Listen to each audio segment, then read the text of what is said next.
Selamat berjumpa kembali dengan saya Mbah Hardi dalam segmen Nasihat Anak Cucu.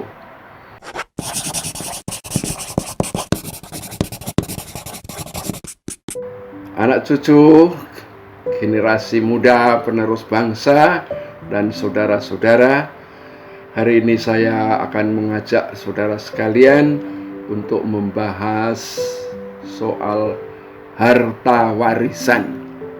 Nah, orang tua yang sudah meninggal atau merasa sudah dekat umurnya biasanya membagi warisan kepada anak-anaknya. Nah, warisan sendiri menurut saya ada dua macam. Warisan yang berwujud fisik, harta benda, ada yang berwujud ilmu atau pengajaran.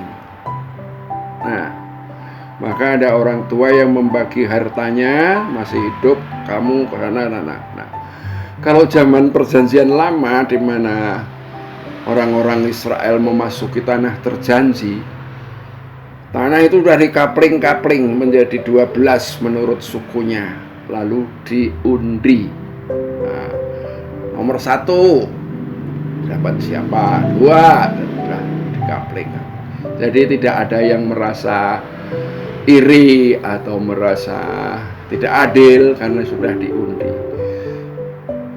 Dalam pengamatan saya dan pengalaman melihat di masyarakat, dalam membagi warisan itu tentu ada tradisi masing-masing daerah, di mana menurut adat ada, menurut negara ada, menurut agama juga ada.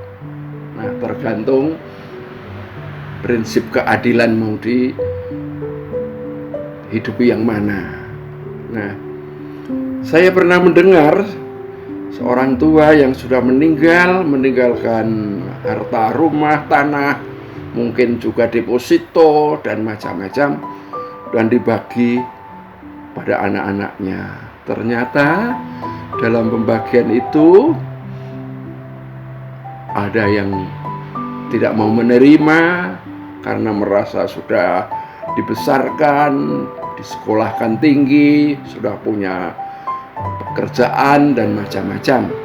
Nah, ada pula yang langsung memilih, saya yang di pinggir kali, saya yang di sana, nah dan seterusnya. Nah, orang tua akan membagi menurut kebijakan orang tua. Namun tidak sedikit yang juga membawa masalah, karena ada iri, ada ya macam-macam, akhirnya ada perkelahian, bahkan ya ada masalah yang besar. Nah, ada pula yang nggak usah dibagi, ini untuk rumah bersama. Nah, tapi itu teori rumah bersama itu. Yang harus tanggung jawab harus ada siapa? Iya benar, anak-anak itu rela kamu bertanggung jawab, nah, pemegang kuncinya. Tapi setelah anak punya anak, generasi penerusnya, siapa bertanggung jawab? Semua ingin kebebasan juga, ingin keadilan juga, akhirnya pada menuntut. Akhirnya rumah bersama toh hilang juga. Itu tradisi lama, maka ada ya perang suku dan segalanya, ya tidak lain hanyalah rebutan daerah, rebutan tanah, wilayah dan kekuasaan juga.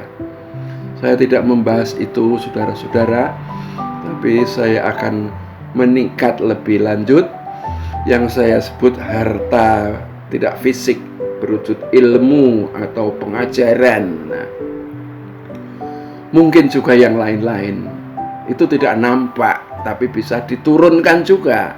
Nah, orang tua itu bisa punya kekuatan supranatural katanya, terus diturunkan anak siapa. Dan nah, saudara-saudara, tradisi pembagian warisan saya bilang macam-macam caranya.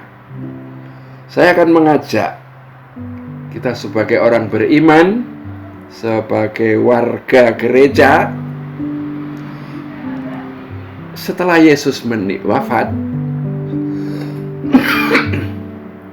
sudah naik surga. Nah, kemarin sudah diperingati kebangkitannya, naik surga. Apa warisan yang ditinggalkan oleh Yesus, atau harta warisan yang mesti diberikan kepada generasi penerusnya?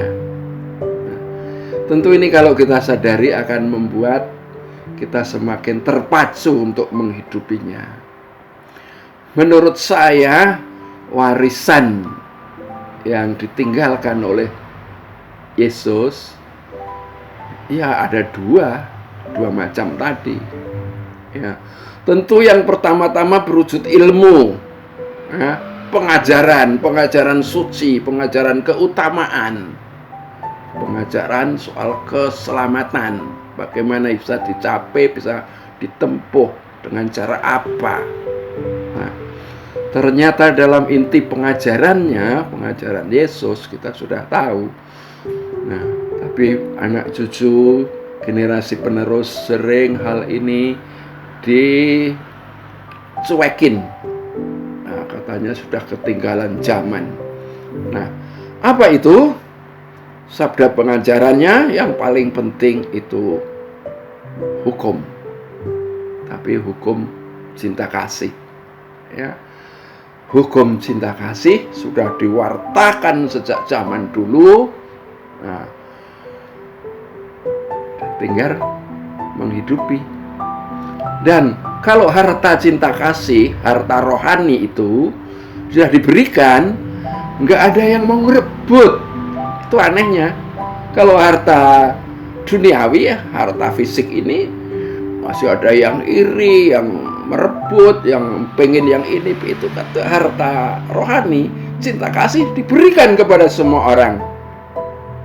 Tuhan Allah memberikan kasih cinta yang besar kepada semua orang.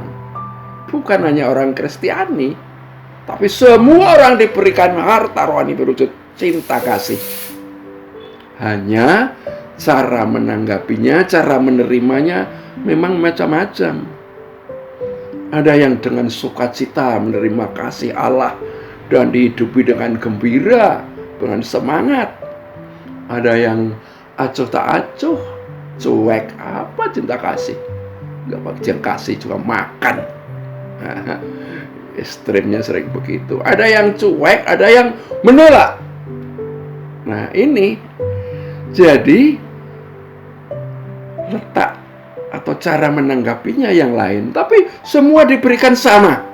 Ibaratnya surya, matahari, udara, air, semua disediakan yang sama. Hanya ada yang memanfaatkan, ada yang tidak, ada yang acuh tak acuh. Akhirnya keselamatan itu juga akan berlainan cara terwujudnya. Bagi yang sudah dengan sukacita menerima dengan imannya, sukacita, nah, sudah bisa menikmati kebahagiaan. Di dunia ini sudah bisa menikmati kebahagiaan.